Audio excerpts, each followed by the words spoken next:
if I'd not chosen to become an actress, what else would you have liked to do?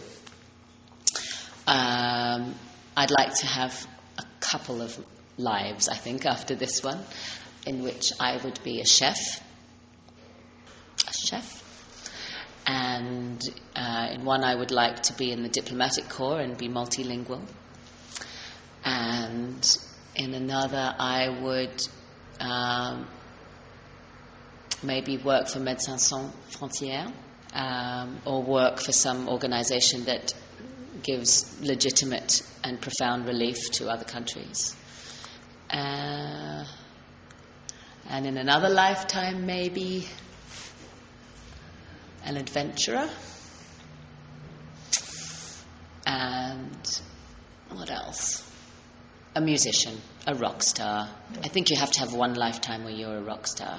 And I did come from a musical background. So, but I think in this lifetime so far, I'm definitely destined to be an actress.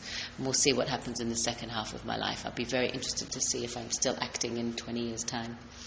Or maybe in 1 year's time. I'm unemployed. What am I talking about? I'll be interested to see if I'm acting next year. Outside of Stargate, do you have any other projects professionally? I was in an interesting situation in London last year before I relocated to Vancouver.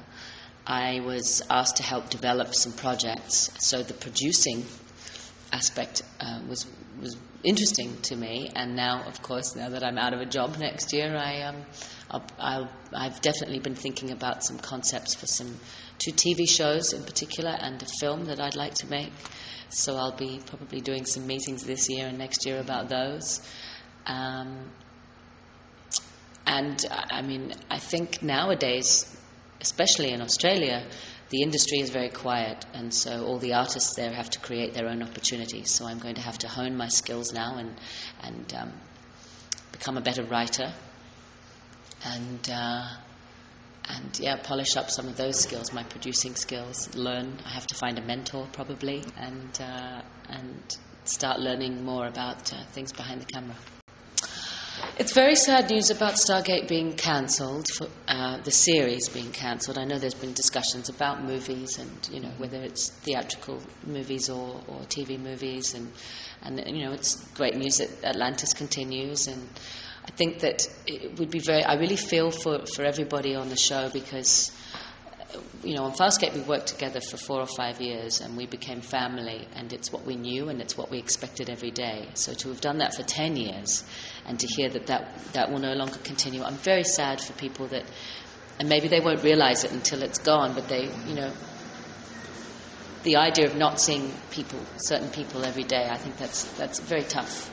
It's hard to get used to, and I think I've learned to not say goodbye in this industry, because there's always that hope that you'll see people again. And if I could say to anyone on the Stargate cast or crew anything, it would be Ben and I worked on Farscape, and then very shortly afterwards we were together again on Stargate. So, the people that are very precious in your life, if you're lucky, you get to reunite with them again, and I can only hope that will happen for them also. And I think, Stargate is in syndication all over the world. I don't think the fans will ever miss the show because they're always going to be able to find it. It's like Seinfeld or any successful show that's had a really long run. The Simpsons. I mean, you can always find The Simpsons on television. I'm not sure about France and Belgium, but they're incredibly popular shows. And so it's in one sense it will be greatly missed, but it's also going to be hard to miss, if you know what I mean.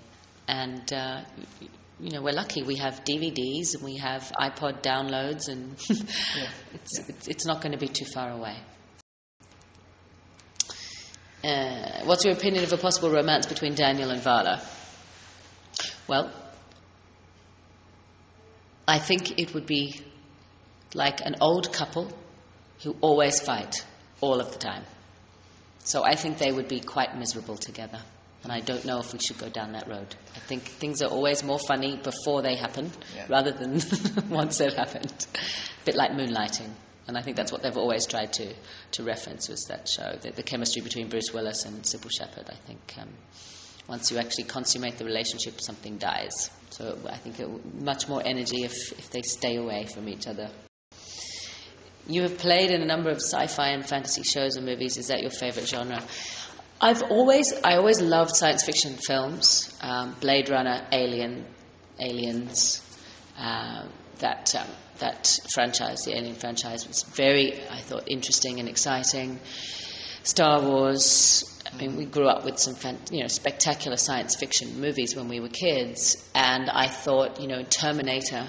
I was always very impressed by Sigourney Weaver and Linda Hamilton. I thought they played their characters beautifully, and they presented these images of very strong women, and I hadn't really seen that before. And as a young, burgeoning sort of feminist, I thought they were interesting role models.